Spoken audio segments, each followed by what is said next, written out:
Hello students, एक बार फिर से आपका स्वागत है विनय सर CSNIP में।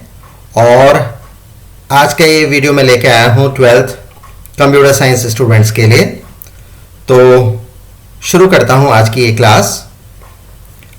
जैसा कि पिछली क्लास में मैंने आपको पढ़ाया था उन 3 फंक्शंस के बारे में जिनके अंदर हम कैलकुलेट कर रहे थे DA, HRA एंड टैक्स। और उन तीनों फंक्शंस के लिए हमने 3 डिफरेंट प्रोग्राम्स लिए थे और वो प्रोग्राम्स आई होप आपको समझ भी आ गए होंगे। तो आज हम शुरू कर रहे हैं स्लाइड नंबर 38 से। और यहां पर अब हम जो भी अप्रोच हमने पहले फॉलो की थी उससे एक स्टेप आगे बढ़ के प्रोग्रामिंग कर रहे हैं और इन फंक्शंस का यूज कर रहे हैं हम एक्सक्लूसिवली अपने मॉड्यूल्स को बनाने के लिए। तो बेसिकली अब हम मॉड्यूल क्रिएट करना सीखेंगे। So I would like to read it as we discussed in the last video about following 3 functions: function underscore DA underscore calculate, function underscore HRA underscore calculate, function underscore tax underscore calculate. So now by using these 3 functions we want to make a module named salary resource. What is our objective? जैसे कि पिछली video में हमने बड़ा clear किया था कि हमारा एम है मॉड्यूल क्रिएट करना, लेकिन हम इस टास्क को स्टेप बाय स्टेप कर रहे हैं। So it requires 3 stages as shown below. First stage, second stage and third stage. Stage 1 is already discussed in the previous video. बिल्कुल ठीक बात है, हम स्टेज 1 को पहले डिस्कस कर चुके हैं। Stage 2 and stage 3 will be discussed in this video or in my forthcoming video. तो ये स्टेज 1 हम कर चुके हैं। कैसे? आपको याद होगा पिछले वीडियो में हमने इन 3 फंक्शंस का डिस्कशन किया था और उनके लिए 3 सेपरेट प्रोग्राम हमने बनाए थे। तो स्टेज 1 हमारा हो चुका है। बेसिकली हम ये स्टेज क्यों ले रहे हैं? क्योंकि हम एक तरीके से सिंपल टू डिफिकल्ट अप्रोच को फॉलो कर रहे हैं। पहले हम समझेंगे कि हमारा एम्फेसिस फंक्शंस बनाने में था, उसके बाद फिर हमने उन फंक्शंस को कलेक्ट किया और एक सिंगल प्रोग्राम बना लिया, ये स्टेज 2 कहलाएगी। और उसके बाद हम क्या करेंगे, हम एक सिंगल प्रोग्राम पे रिलाई ना करते हुए, क्योंकि वो बड़ी डिफिकल्ट अप्रोच है और वो प्रोग्राम अननेसेसरी लेंथी भी हो जाएगा, तो हम क्या करेंगे, उसके जितने भी रिलेटेड फंक्शंस हैं, function underscore D underscore calculate, function underscore HRA underscore calculate, function underscore tax underscore calculate, उन तीनों को लेकर के एक एक्सक्लूसिव प्रोग्राम बनाएंगे। ऑब्वियसली वो एक प्रोग्राम फाइल ही होगी .py एक्सटेंशन से, जिसमें कोई कॉलिंग नहीं होगी, उसके अंदर सिर्फ ये 3 फंक्शंस होंगे और उसी को हम, ये जो मैंने इसको एनसर्कल किया हुआ है, उसी को हम मॉड्यूल बोलेंगे। और हमारे इस मॉड्यूल का नेम भी हमने डिसाइड कर लिया है, वो रहेगा सैलरी रिसोर्स। तो अल्टीमेट एम इन 3 फंक्शंस को लेते हुए इस मॉड्यूल को क्रिएट करने का है। तो स्टेज 1 जैसा कि पहले भी बता चुका हूं पूरा हो चुका है। तो today I will discuss stage 2, but before actually going ahead I would like to discuss this and this in brief. Thereafter I will discuss this in detail and thereafter I will discuss this in detail. Right? तो जरा देखें, 3 functions, इनके 3 different programs हमारे पास थे। फिर हमने क्या करा, इन तीनों के तीनों functions को एक प्रोग्राम का हिस्सा बना लिया और एक सिंगल प्रोग्राम के अंदर ये तीनों functions थे। और उसके बाद इसी प्रोग्राम के अंदर हमने वो मेन कोड लिखा जहां से हम इन तीनों फंक्शंस को कॉल कर रहे थे। और हमारा ऑब्जेक्टिव, जैसा कि पहले भी मैं बता चुका हूं, वो था n नंबर ऑफ एम्प्लॉइज के लिए उनका सैलरी कैलकुलेशन। हमारा पर्पस था n नंबर ऑफ एम्प्लॉइज के लिए उनका सैलरी कैलकुलेशन। अब सैलरी कैलकुलेशन में हमें बहुत सारे अलाउंसेस, टैक्स, ये सब कैलकुलेट करना होता है।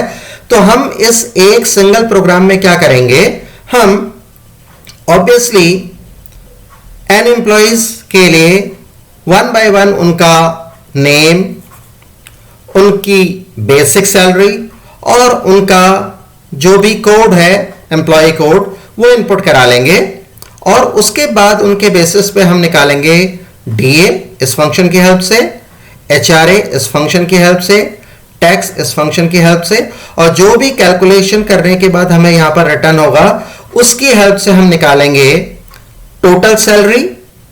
ये हम मेन कोड के अंदर ही निकालेंगे। टोटल सैलरी का मतलब होगा किसी भी एम्प्लॉय की basic salary plus DA plus HRA, और उसके बाद जैसी हमारे पास टोटल सैलरी आ जाएगी हम उस टोटल सैलरी से माइनस कर देंगे टैक्स को, और इस तरह से हमारे पास नेट सैलरी एम्प्लॉय की आ जाएगी। तो इसके अंदर, इस प्रोग्राम के अंदर हमारा ऑब्जेक्टिव क्या है? इस प्रोग्राम के अंदर, इस सिंगल प्रोग्राम के अंदर जिसमें सभी कुछ है, वो तीनों फंक्शन और सारा कोड, इस प्रोग्राम के अंदर बेसिकली हम n एम्प्लॉइज के लिए अपनी प्रोसेस करेंगे, जिसमें हम, एक बार फिर से मैं बताना चाहूंगा, एम्प्लॉय का नेम इनपुट कराएंगे, उसकी बेसिक सैलरी इनपुट कराएंगे, उसका कोड इनपुट कराएंगे और उसके बाद उसके बेसिस पर DA, HRA, tax, total salary और नेट सैलरी को कैलकुलेट करेंगे, और ये प्रोसेस सभी n एम्प्लॉइज के लिए होगी। तो ये है वो प्रोग्राम जिसका डिस्कशन आज हम करेंगे, single program that has all functions plus main code. उसके बाद आने वाली वीडियो में हम क्या करेंगे, हम इन तीनों फंक्शंस को यहां से निकाल देंगे और उनके लिए एक सेपरेट प्रोग्राम बनाएंगे, और उस प्रोग्राम के अंदर बेसिकली वो भी एक प्रोग्राम ही है, बट उसके अंदर किसी भी तरह की कॉलिंग वगैरह नहीं होगी, सिर्फ फंक्शंस रहेंगे। तो हम उसको प्रोग्राम के बजाय मॉड्यूल कहना प्रेफर करेंगे। तो हम एक मॉड्यूल बनाएंगे जिसका नेम होगा सैलरी रिसोर्स, और उसके बाद ये जो प्रोग्राम होगा, अब ऑब्वियसली ये प्रोग्राम काफी छोटा रह जाएगा क्योंकि इसके अंदर से ये तीनों फंक्शंस बाहर निकल चुके हैं। ये देखिए एक अलग एंटिटी बन चुकी है जिसको हम मॉड्यूल कह रहे हैं। फिर हम इस प्रोग्राम से इन तीनों फंक्शंस को एज पर रिक्वायरमेंट कॉल करेंगे, और इस प्रोग्राम के अंदर फिर हम DA, HRA, tax, total salary और नेट सैलरी निकालेंगे। तो इसका फायदा क्या होगा? इसका फायदा यह होगा कि इस प्रोग्राम का जो साइज होगा वो काफी हद तक छोटा हो जाएगा, और वही हमारा ऑब्जेक्टिव है। न केवल इतना, बल्कि अगर हम फ्यूचर में इस मॉड्यूल का यूज चाहते हैं कि कोई और भी प्रोग्रामर्स करें, कोई और भी यूजर करें, तो हम इस मॉड्यूल को डिस्ट्रीब्यूट कर सकते हैं। तो एक तरह से ये एक स्पेशलाइज्ड मॉड्यूल बन गया जिसके अंदर सिर्फ सैलरी से रिलेटेड अलाउंसेज या टैक्स का कैलकुलेशन होगा। इसीलिए हमने इसका एक रेलेवेंट सा नेम दे दिया, मॉड्यूल सैलरी रिसोर्स। तो what is the advantage of this module? The advantage of any module including this module is to follow a modular approach in the programming. Means you are simply breaking a huge program into small modules so that whenever you want to use those modules you can. Even you may distribute these modules to somebody else so that they can also use your module. और इसी तरह से वो modules भी बने जिनको हम past में यूज करते हुए आए हैं, जैसे मैथ मॉड्यूल, जैसे रैंडम मॉड्यूल, जैसे नमपाई का मॉड्यूल, ठीक है। और जैसे इवन जो हम ये क्लास 12th में भी पढ़ रहे हैं, हम 12th इंफॉर्मेटिक प्रैक्टिसेस में हम पढ़ रहे हैं पैंडा का मॉड्यूल, पैंडास, इसका मॉड्यूल हम पढ़ रहे हैं। तो ये सब मॉड्यूल इसीलिए बनाए गए हैं सो दैट सब कुछ एक ही जगह पे इकट्ठा ना हो, मैश ना हो, रादर अलग अलग नेचर के टास्क अलग अलग मॉड्यूल्स में चले जाएं और यूजर्स के लिए उन मॉड्यूल को यूज करना आसान हो। तो आई होप अब आप समझ गए होंगे what is the advantage of using modules. तो ये 3 फंक्शंस और इन तीनों को लेकर के बनने वाला ये मॉड्यूल, ये सब कुछ यहां पर डिस्कस हो रहा है। तो इसका डिस्कशन हम कर चुके थे, मॉड्यूल की बात हम कर चुके हैं, इन तीनों को लेकर हमें ये मॉड्यूल बनाना है। तो ये अगले वीडियो में हम डिस्कस करते हैं। So now I am moving to my next slide where I would like to discuss this entire program, right? Now let us discuss a program for stage 2 where all the above three functions are kept in a program named big underscore salary underscore program dot py. तो अब हमारा M क्या है? हमारा M है वो तीन functions के 3 डिफरेंट प्रोग्राम्स से हम वो 3 फंक्शंस निकाल लेंगे, डीए कैलकुलेशन का, एचआरए कैलकुलेशन का और टैक्स कैलकुलेशन का, और उन तीनों फंक्शंस को हम इस program big underscore salary underscore program dot py के अंदर रख लेंगे और उसके बाद इस प्रोग्राम को हम रन कराएंगे। तो यहां पर मैंने एक्चुअली क्या किया है, ये program big underscore salary underscore program पूरा एक सिंगल स्लाइड में नहीं आ पा रहा है, तो मैं एक बार दिखाना आपको चाहूंगा। देखिए ये पेज 1 है big underscore salary underscore program dot py का, और ये पेज 2 है, और उसके बाद ये पेज 3 है, और यहां पर ये प्रोग्राम ओवर हो गया है। तो एक्चुअली इन 3 स्लाइड से अभी समझाना मेरे लिए थोड़ा सा मुश्किल होगा, तो मैं थोड़ा अपनी अप्रोच को चेंज कर रहा हूं। इनको मैं एक बार आपको बाद में दिखाना चाहूंगा, उससे पहले मैं इस प्रोग्राम को डायरेक्टली आपको दिखाना चाहूंगा आईडीएलई में। तो अब मैं यहां से आईडीएलई की तरफ चल रहा हूं।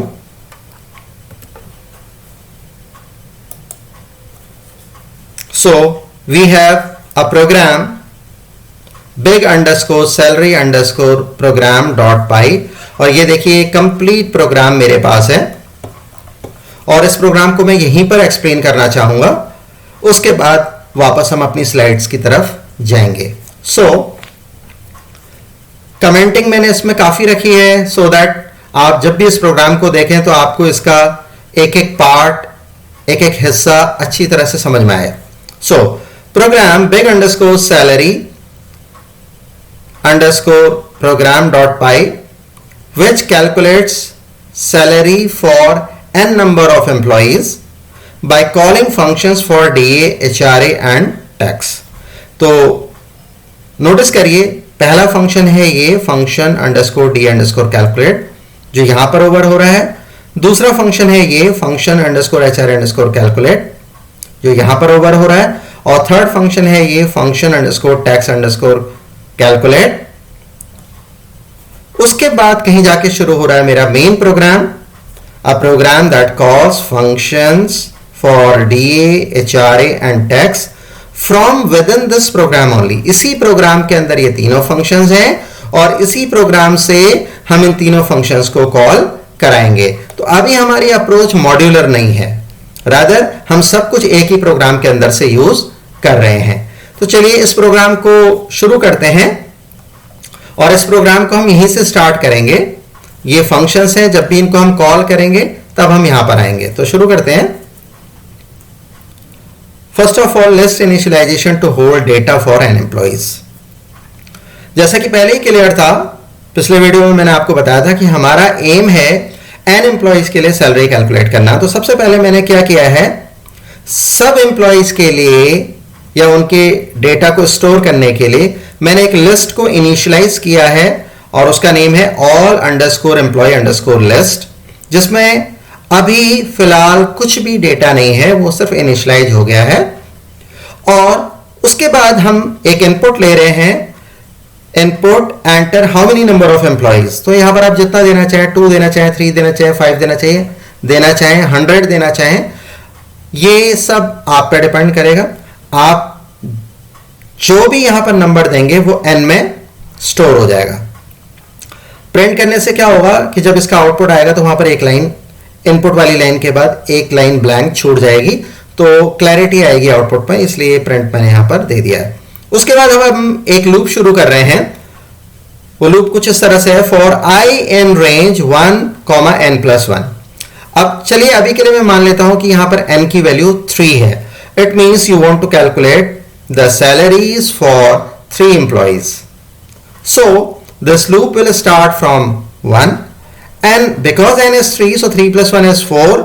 ये लूप 1 से शुरू होके 4 तक नहीं जाएगा, 4 से 1 कम तक जाएगा। इसका मतलब ये सबसे पहले i की वैल्यू होगी 1, उसके बाद होगी 2, उसके बाद i की फाइनल वैल्यू होगी 3, और ये सारी की सारी प्रोसेसिंग 3 एम्प्लॉइज के लिए होगी। तो नोटिस करिए, इस फॉर लूप के अंदर आते ही जब i की वैल्यू 1 है, इसका मतलब मैं फर्स्ट एम्प्लॉय के लिए डील कर रहा हूं। 1_employee_list नाम की एक और लिस्ट यहां पर इनिशियलाइज हो गई। अब क्या डिफरेंस है all_employee_list में और 1_employee_list में? फिलहाल ये 1_employee_list इज अ लिस्ट जिसके अंदर एक एम्प्लॉय का डेटा स्टोर होगा। तो हमारा एम क्या है कि हम एक एक करके एम्प्लॉय का डेटा इसमें स्टोर कराते चले जाएं और उसको हम अपेंड कर दें all_employee_list में, सो दैट ये लूप जब खत्म होगा 3 एम्प्लॉयज के लिए तो all_employee_list में 3 के 3 एम्प्लॉयज का डेटा हमारे पास होगा। तो फिलहाल 1_employee_list में अभी कुछ भी नहीं है। और अब आप यहां पर देखें, print record for employee number 1, तो आपको एक टॉप में कुछ डिस्प्ले होता हुआ नजर आएगा, रिकॉर्ड फॉर एम्प्लॉय नंबर 1। ये यूजर फ्रेंडली अप्रोच है, इसके जरिए आपको ये पता चल जाएगा कि फिलहाल अभी आप जो भी इनपुट करा रहे हैं डेटा, वो एम्प्लॉय नंबर 1 के लिए करा रहे हैं। तो देखिए, inputting data for an employee, ये डेटा इनपुट हो रहा है। तो सबसे पहले आपने नेम इनपुट कराया, name, enter name of employee, वो नेम में स्टोर हो जाएगा। जो भी नेम आपने यहां इनपुट कराया उसको देन एंड देयर जो एक सिंगल एम्प्लॉय के लिए लिस्ट आपने बनाई थी 1_employee_list, उसमें ये नेम ऐड हो जाएगा। तो अभी तक 1_employee_list में कोई भी डेटा नहीं था, अब इसमें डेटा आ जाएगा। तो अभी के लिए मैं इसमें कुछ भी मान लेता हूं, लेट अस सपोज आपने नेम लिया था राम, तो राम अब इस 1_employee_list में आ जाएगा। उसके बाद नेक्स्ट लाइन में आपने बेसिक सैलरी को इनपुट कराया है, इनपुट एंटर बेसिक सैलरी, और वो भी इनपुट होने के बाद अपेंड हो जाएगी 1_employee_list में। तो एक तरीके से अगर आपने यहां सैलरी 1000 इनपुट कराई थी तो 1_employee_list.append b_salary करने के बाद इस लिस्ट में डेटा होगा राम और उसके आगे एट द एंड 1000। सिमिलरली अब हमने यहां पर एम्प्लॉय का कोड इनपुट करा लिया है, अगर वो कोड या जॉब कोड 101 है तो वो भी इसके अंदर ऐड हो जाएगा। तो फिलहाल 1_employee_list के अंदर डेटा होगा क्या? डेटा होगा एम्प्लॉय का नेम, उसकी बेसिक सैलरी और उसका जॉब कोड, राइट। उसके बाद अब ये तीनों चीजें इनपुट कराने के बाद किसी एक एम्प्लॉय के लिए या किसी पहले एम्प्लॉय के लिए हम कैलकुलेट कराएंगे DA, HRA and tax. DA किस तरह से कैलकुलेट हुआ है? हमने d_a वेरिएबल लिया है सो दैट कंफ्यूजन ना हो, क्योंकि मैंने फंक्शन के अंदर जो वेरिएबल लिया है वो डीए लिया हुआ है, तो कुछ फर्क नहीं पड़ता, आप डीए भी यहां ले सकते थे। फिलहाल डीए जैसा वेरिएबल मैंने फंक्शन के अंदर लिया है, और in order to avoid confusion I have just taken here d_a, ये भी डीए के लिए है। तो देखिए अब हम डीए कैलकुलेट करा रहे हैं, d_a is equal to function $da calculate, और उसमें हमने दो एक्चुअल पैरामीटर पास कराए, बेसिक सैलरी और जॉब कोड। तो अभी आपको याद होगा कि जो बेसिक सैलरी हमने ली थी वो ली थी 1000 और जो जॉब कोड हमने लिया था 101। और ये कॉल करेगा कौन सा फंक्शन? Function calculate. अब आपको मालूम है किसी भी फंक्शन को जब आप कॉल करते हैं तो यहां से इस लाइन में नहीं आएगा अभी, रादर जैसे ही आप इस फंक्शन को कॉल करेंगे तो ये दो पैरामीटर यहां से पास होंगे, 1000 एंड जॉब कोड 101, और ये पहुंचेंगे हम पहले फंक्शन में, फंक्शन कैलकुलेट। यहां पर बेसिक और जॉब कोड क्या रिसीव होंगे? 1000 एंड 101, और ये सब मैं आपको पहले भी पढ़ा चुका हूं पिछले वीडियो में, तो फिर भी एक बार इसके लिए मैं ब्रीफ कर देता हूं। If job_code is equal to 101, yes, क्योंकि जॉब कोड हमने 101 पास कराया था, तो ये कंडीशन ट्रू हो गई। ट्रू होने से वो इस स्टेटमेंट को लेगा, इन दोनों के दोनों स्टेटमेंट्स को बाईपास करके रिटर्न डीए में आ जाएगा। तो जरा बताइए जब इस स्टेटमेंट को लेगा तो क्या होगा, DA is equal to basic multiplied by 0.50। It means DA would be the 50% of basic salary. What was the basic salary past? 1000. So what is the 50% of basic? 500. So this will return DA as 500. Any doubt? I think not. तो ये जो DA अभी आपने calculate किया है वो इस line को लेते हुए इस एलिफ में नहीं जाएगा, इस एल्स में नहीं जाएगा, क्योंकि आपको मालूम है जो इफ एलिफ लैडर होता है उनमें से किसी एक ही स्टेटमेंट को वो लेता है, बाकियों को इग्नोर करता है। तो रिटर्न DA यहां से ये 500 DA जो आपने कैलकुलेट कराया था उसको रिटर्न करके वापस हैंडओवर कर देगा कहां? इस डीए में, क्योंकि फंक्शन यहीं से तो कॉल हुआ था। तो ये डीए आ गया 500। सिमिलरली ये जो डीए आपने यहां कैलकुलेट किया है वो डीए अब हमारी लिस्ट का पार्ट बन जाएगा, क्योंकि हमने फिर लिखा है 1_employee_list डॉट अपेंड जो भी डीए अभी आपके पास आया था से 500, तो वो 500 अपेंड हो जाएगा। तो एक तरीके से अब 1_employee_list में हमारे पास क्या होगा? एम्प्लॉय का नेम, उसकी बेसिक सैलरी और उसका जॉब कोड, एंड फाइनली अभी अभी आपने जो ऐड कराया था डीए वो, राइट। फिर आपने यहां पर क्या किया? आपने एचआरए के लिए फंक्शन कॉल कराया है। अब जॉब कोड जो भी आपने लिया वो आपको मालूम है 101 लिया था, सैलरी जो भी आपने ली थी 1000 ली थी। इस बारी ये फंक्शन कॉल होगा और जब ये फंक्शन कॉल होगा तो वहां से एचआरए कैलकुलेट होगा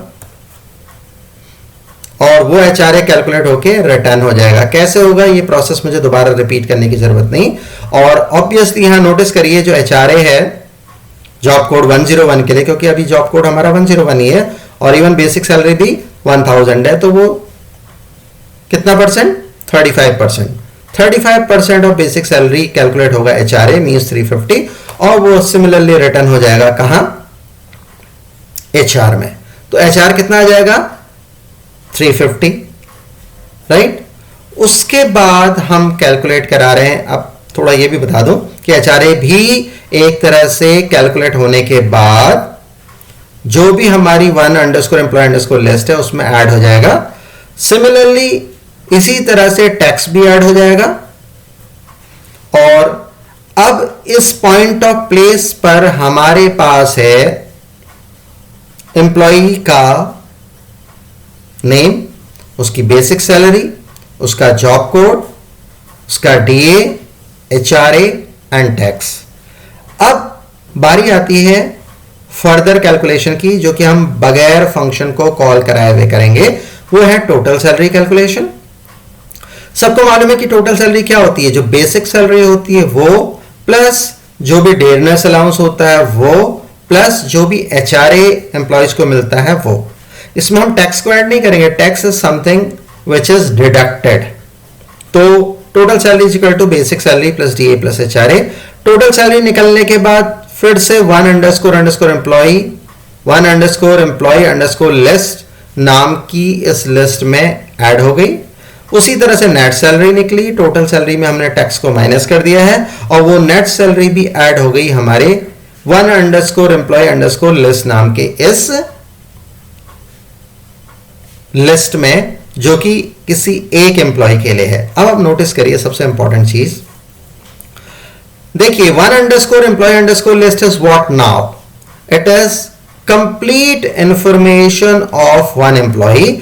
और अब इस लिस्ट को 1_employee_list को हमने ऐड करा दिया है उस लिस्ट में जिसमें हम सारे एम्प्लॉयज का डेटा रखेंगे। कैसे? all_employee_list dot append 1_employee_list। तो अभी इस फर्स्ट एम्प्लॉय का जब आई की वैल्यू 1 थी उसका जो भी डेटा हमने इनपुट कराया, फंक्शन कॉल करके कैलकुलेट कराया या डायरेक्टली प्रोग्राम में कैलकुलेट कराया, वो सारा का सारा डेटा एक 1 एम्प्लॉय का ये all_employee_list में चला गया। और उसके बाद प्रिंट मैंने यहां दिया है, इसका पर्पस सिर्फ ये है कि ये हर एम्प्लॉयज के बीच में जब डेटा इनपुट हो रहा हो तो एक ब्लैंक लाइन ये जनरेट कर देगा, सो दैट आउटपुट में थोड़ी क्लैरिटी हमको मिल जाए। तो आपको पता है कि ये सारा का सारा जो कैलकुलेशन है, जो सारा के सारे स्टेटमेंट्स हैं, एक फॉर लूप का पार्ट है। ये वापस इस फॉर लूप में जाएगा। इस बारी आई की वैल्यू कितनी बन जाएगी? 2। ये ही प्रोसेस होगी किसके लिए? सेकंड एम्प्लॉय के लिए। और सेकंड एम्प्लॉय के लिए वापस उसका डेटा इनपुट करेगा, मींस उसका नेम इनपुट कराएगा, उसकी बेसिक सैलरी इनपुट कराएगा, उसकी जॉब को इनपुट कराएगा और उसके बाद रेस्पेक्टिवली कैलकुलेट कराएगा डीए, एचआरए, टैक्स, ठीक है, और साथ साथ कैलकुलेट कराएगा total salary and net salary. लेकिन आपने नोटिस किया होगा कि जब ये दोबारा आया था, जब आई की वैल्यू यहां पर 2 हुई थी, तो वापस से one_employee_list क्या हो गया था? नल। तो इसका मतलब पहले एम्प्लॉय का डेटा जो कि हमने कैलकुलेट कराया था पिछले आइटरेशन में जब आई की वैल्यू 1 थी, वो ऑलरेडी ऑल एम्प्लॉय का पार्ट बन चुका था। वापस से one_employee_list नल हो गया और उसमें ये जो दूसरी बार हमने दूसरे एम्प्लॉय का डेटा इनपुट कराया है, या उसके अलाउंसेस कैलकुलेट कराए हैं, टैक्स कैलकुलेट कराए हैं, या उसकी टोटल सैलरी और नेट सैलरी जो भी हमने कैलकुलेट कराई है, वापस एक फ्रेश एम्प्लॉय का डेटा one_employee_list में चला गया और फाइनली वो one_employee_list मतलब इस दूसरे एम्प्लॉय का कंप्लीट डेटा इस all_employee_list का पार्ट बन गया। इस तरह से all_employee_list में दूसरे एम्प्लॉय का डेटा भी आ गया। फिर मैंने एक प्रिंट दिया है, मतलब एक ब्लैंक लाइन और डिस्प्ले होगी आउटपुट के टाइम में। वापस ऊपर जाएगा क्योंकि n की वैल्यू 3 थी, इस बारी i की वैल्यू 3 हो जाएगी। थर्ड टाइम थर्ड एम्प्लॉय के लिए one_employee_list को फिर से नल करेगा, एक तरह से उसको डेटा फ्री करेगा ताकि उसमें पिछले एम्प्लॉय का डेटा न रह जाए। और इस बार वही टास्क हम फिर से कर रहे हैं, थर्ड एम्प्लॉय का डेटा इनपुट करा रहे हैं, उसका एम्प्लॉय नंबर, उसका नेम, उसका basic salary, job code. In fact employee number तो इनपुट नहीं करा रहे हैं, सिर्फ डिस्प्ले करा रहे हैं। हम इनपुट करा रहे हैं थर्ड एम्प्लॉय का नेम, उसकी बेसिक सैलरी, उसका जॉब कोड और उसके बाद कैलकुलेट करा रहे हैं रेस्पेक्टिवली डीए, एचआरए और tax by calling functions, function underscore D underscore calculate, function underscore HRA underscore calculate, function underscore tax underscore calculate. और फिर प्रोग्राम के अंदर हमने टोटल सैलरी और नेट सैलरी भी निकाल लिए और जैसे जैसे डेटा कैलकुलेट होता चला गया वैसे वैसे हम उसको one_employee_list में अपेंड कराते चले गए। तो एक तरह से इस जगह पे one_employee_list में इस थर्ड एम्प्लॉय का डेटा कंप्लीट है, उसको भी मैं पार्ट बना देता हूं all_employee_list के थ्रू। कैसे? all_employee_list dot append. अपेंड का मतलब होता है किसी भी लिस्ट में डेटा ऐड करवाना। तो वो डेटा हमने क्या ऐड कराया है? जो थर्ड एम्प्लॉय का डेटा अभी हमें मिला था उसको हमने ऐड करा लिया और फिर ये एक ब्लैंक लाइन प्रिंट हो जाएगी आउटपुट में। वापस जब ये ऊपर जाएगा तो इस बारी i 3 तक चल चुका था और ये 3 तक ही चलने के लिए बाउंड था। जैसा कि मैंने आपको शुरू में बता दिया था कि n 3 है तो ये 1 से लेके 3 तक ही चलेगा। तो अब ये लूप फर्दर यहां पर नहीं कंटिन्यू होगा और ये इस ब्लॉक से बाहर आ जाएगा और यहां पर ये प्रिंट करा देगा एक हेडिंग जिसमें होगा क्या? Name, salary, job, DA, HRA, tax, total and net. ये हेडिंग प्रिंट हो जाएगी और उसके नीचे हमने एक लाइन प्रिंट करा दी है। और लाइन को प्रिंट कराने के लिए देखिए हमने बड़ा इंटरेस्टिंग सा तरीका यूज किया है रेप्लिकेशन का स्ट्रिंग्स की। आपको मालूम है यहां पर ये जो डैश है या हाइफन है ये सिंगल कोट्स में है तो ये एक स्ट्रिंग की तरह है, या स्ट्रिंग की तरह क्या है? ये स्ट्रिंग ही है मल्टीप्लाइड बाय 55। तो हमने रेप्लिकेशन कर दिया इस स्ट्रिंग का। तो ये 55 डैशेस इकट्ठा अगर दिखेंगे तो कैसे दिखाई देंगे? In the form of a line, और उसको हमने प्रिंट करा लिया है। तो एक तरह से name, salary, job, DA, HRA, tax, total, net नाम के इस हेडर के जस्ट नीचे एक अंडरलाइन सी बन जाएगी डैश की बनी हुई। और उसके बाद हमने बड़ा सिंपल तरीका यूज किया है लिस्ट के ट्रैवर्सल का। हम यहां पर all_employee_list नाम की जो लिस्ट हमारे पास है उससे 1 by 1 एम्प्लॉइज का डेटा निकालेंगे।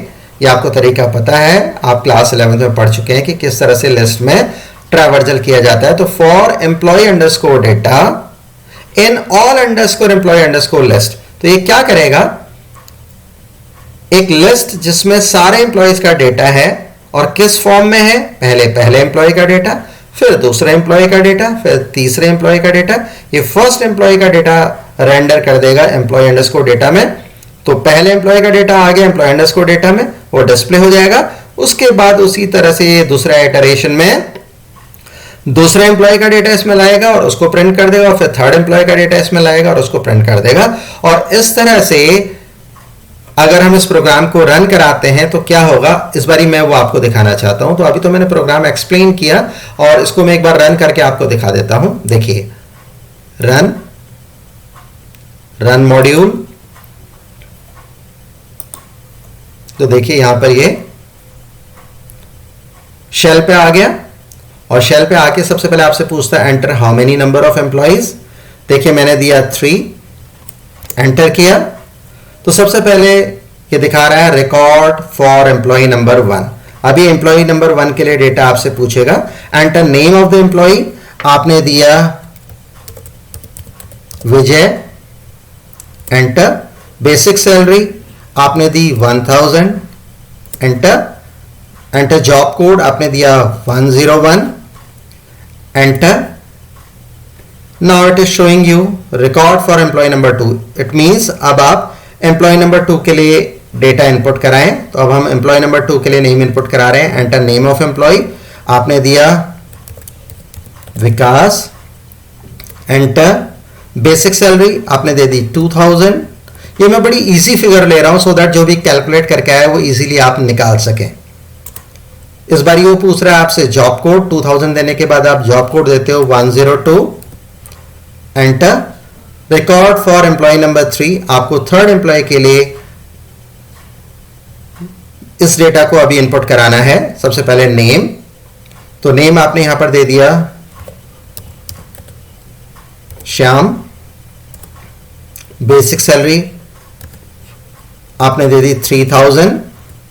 जॉब कोड हमने दे दिया 103। एंटर करते हैं और नोटिस करिए, देखिए इसने अब आपको सब कुछ कैलकुलेट करके दे दिया। वो सारी की सारी जो कोडिंग हमने करी थी वो एग्जीक्यूट हो गई और अब आपको आंसर मिल गया। Name, salary, job, DA, HRA, tax, total and net salary. ये टोटल सैलरी है, ये नेट सैलरी है। और रिस्पेक्टिवली विजय 1000, 101, डीए 500 निकला क्योंकि 50% था 101 के लिए। एचआरए 35% था, 350 निकल गया। टैक्स जो भी था 20% था तो ये 200 निकल गया। और टोटल सैलरी देखिए कैसे निकली। आपको मालूम है टोटल सैलरी मैंने क्या करवाई थी, basic salary plus DA plus HRA. तो बेसिक सैलरी इसकी कितनी है 1000, DA 500, HRA 350। 1000 plus 500 plus 350 becomes 1850। और उस 1850 में से हमने टैक्स 200 माइनस कर लिया तो 1650 उसकी नेट सैलरी होगी। सिमिलरली कैलकुलेशन विकास के लिए हो गई, श्याम के लिए हो गई, लेकिन ये कैलकुलेशन थोड़े डिफरेंट तरीके से होगी क्योंकि यहां पर जॉब कोड 102 है तो अकॉर्डिंगली डीए, एचआरए, टैक्स वगैरह निकले हैं। सिमिलरली श्याम के लिए जॉब कोड 103 है तो यहां पर आपको मालूम था जो हमने फंक्शन बनाए थे डीए, एचआरए, टैक्स कैलकुलेशन के लिए, उसमें हमने कोडिंग 101 और 102 के लिए करी थी और बाकी सारे केसेस को हमने एल्स में डाल दिया था। तो ये 103 एल्स वाला केस एग्जीक्यूट हुआ होगा तीनों में ही और उनके जो भी डीए, एचआरए, टैक्स निकले होंगे उसके अकॉर्डिंग ये टोटल और नेट निकल गया। तो अब आप नोटिस करिए इस प्रोग्राम को रन कराने पे सबसे पहले इसने क्या करा, टोटल नंबर ऑफ एम्प्लॉयज पूछे, उसके बाद एक एक करके सारे एम्प्लॉयज का डेटा आपसे इनपुट कराया और उसको वो लिस्ट में डालता रहा। डेटा इनपुट कराया, कैलकुलेशन के बाद लिस्ट में डालता रहा और फिर थर्ड एम्प्लॉय का डेटा इनपुट कराया, कैलकुलेट कराया, उसको लिस्ट में डाला और फाइनली जो लिस्ट हमारे पास आई थी उसका हमने उस लिस्ट में हमारे पास 3 एम्प्लॉयज का इनपुट डेटा, कैलकुलेटेड डेटा सब कुछ था। वो हमने जो फाइनल लिस्ट हमारे पास बन के आई थी उससे एक एक करके हमने डिस्प्ले करा लिया। So that's it for this complete program. तो यहां पर मैं इसको मिनिमाइज कर देता हूं। ये हमारा वही प्रोग्राम है big underscore salary underscore program, ये हमने पूरा डिस्कस कर लिया। तो मैं इसको भी एंड वापस हम लोग आ गए अपने स्लाइड्स में। तो आज हमने कहां से शुरू किया था?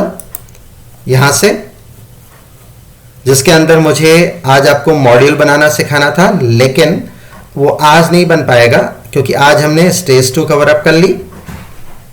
स्टेज 2 का मतलब एक सिंगल प्रोग्राम जो आज मैंने अभी अभी थोड़ी देर पहले डिस्कस किया था, उसका बनाना और उसका एग्जीक्यूशन।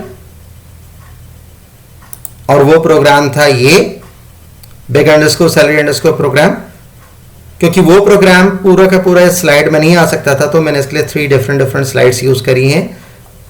ये पेज 1, ये पेज 2 और ये तीसरा पार्ट है उसका पेज 3। और उसके बाद यहां ये है इस प्रोग्राम का आउटपुट जो अभी थोड़ी देर पहले मैंने आपको दिखाया था। तो मैंने इसका आउटपुट भी आपके लिए लगाया है।